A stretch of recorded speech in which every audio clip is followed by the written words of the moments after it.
Iris was once an asteroid in the main belt, but had been transformed into a cylinder habitat almost a millennia ago, swelling its size and granting it a brain, formed from the vast banks of servers and computers within. On this vast array of computation, an AI was built, itself the mind of the habitat. Being built from the asteroid and feminine in persona, the mind became known as Iris, accessible to anyone living within her body. One need simply speak her name and she would appear, projecting a sleek and feminine form, sculpted by an artist and projected by the network of holoprojectors that blanketed every road, farm, building, and the wilderness within her bulk. In addition to answering the questions of the populace, Iris was in control of habitat management and maintenance, sending out mining drones and controlling repair teams, even monitoring and maintaining the biosphere within. She spent more than a century in orbit of Sol, caring for her population of natural humans. Their isolated nature was not shared by Iris, exploring the virtual realms and interacting with other virtual peoples. Her vast mind found it easy to fill her life with passion, happiness, beauty, and creation. The humans within had abandoned much technology, regressing to a simpler agrarian lifestyle, so they had no interest in what lay beyond her copious form, a fact that eventually allowed Iris to abandon her position around Sol, pushing out to join the Great Centauri Column. The column is a route from Sol to the Centauri stars, the closest stars to Sol, a journey that takes around 60 years, making the column a light-years-long highway of habitats, ships, and data transmissions. The Sol Centauri laser array helping to push habitats to 8% the speed of light. Iris had joined the column at the age of 133, with the humans within her neither noticing nor caring about the course change. Even as she approached her bicentennial and arrived in the Centauri system, though she spent just a few years here, arcing round Centauri A on a course to Tau Ceti, a large detour, but allowed her to save considerable fuel in acceleration. It would take another century and a half to reach Tau Ceti, but a few years around the Centauri stars allowed her to visit the earliest colonies, sending dozens of her virtual selves to meet the people and explore the cultures, squeezing every moment of joy from the system before it disappeared far behind her. The long journey to Tau Ceti was far from dull.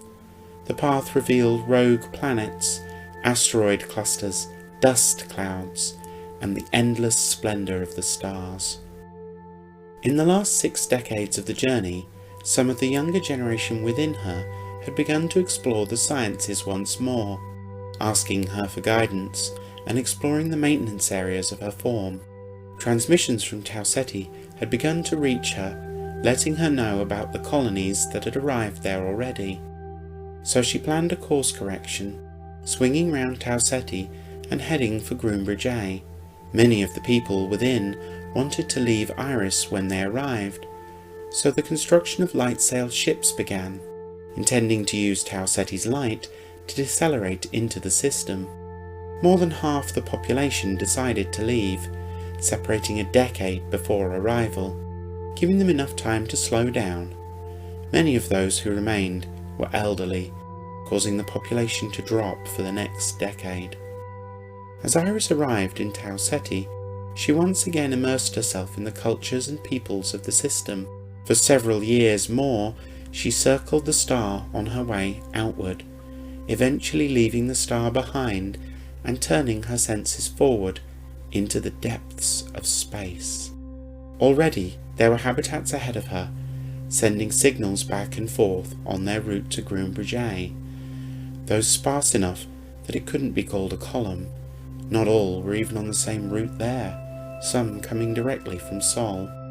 It took another 2 centuries to reach Groombridge A, plenty of time for the population within to recover and spread out once more, though they had not yet returned to the study of science.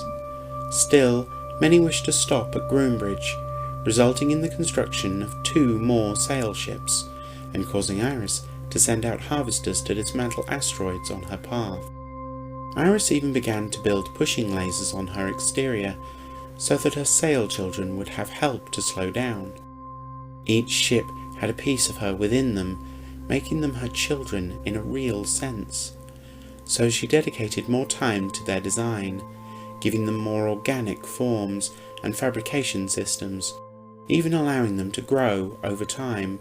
She also modified herself to match her children in form and ability.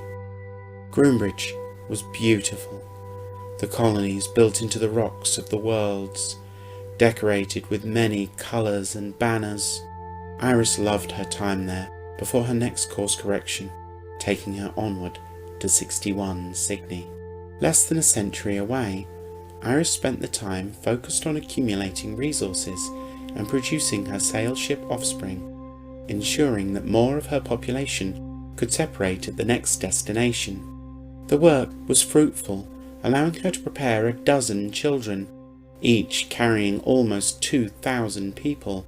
61 Cygni was already settled when she arrived, as the previous stars had been, so she once again immersed herself in the cultures and peoples of the system before departing for Sigma Draconis, saying goodbye to her children and their passengers, all except Isaac, one of her children who decided to continue on with her.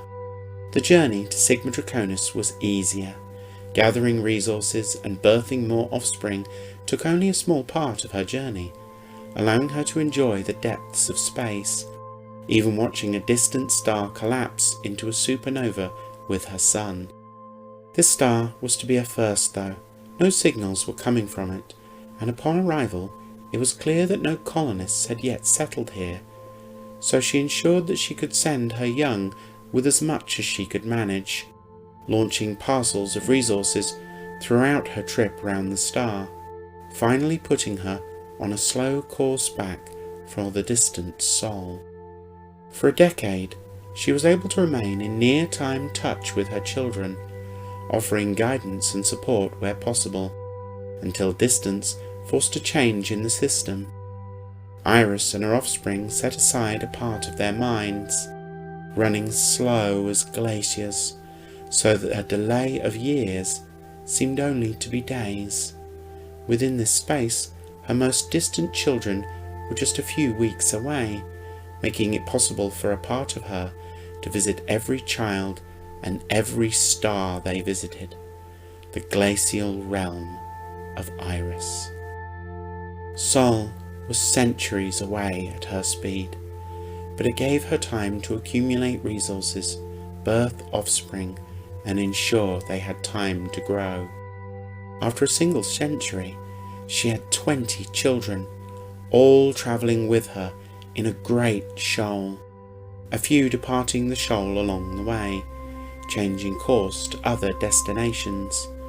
But in the last decades before arriving back at Sol, Isaac birthed his first child, her grandson Jerry, causing a celebration among her family.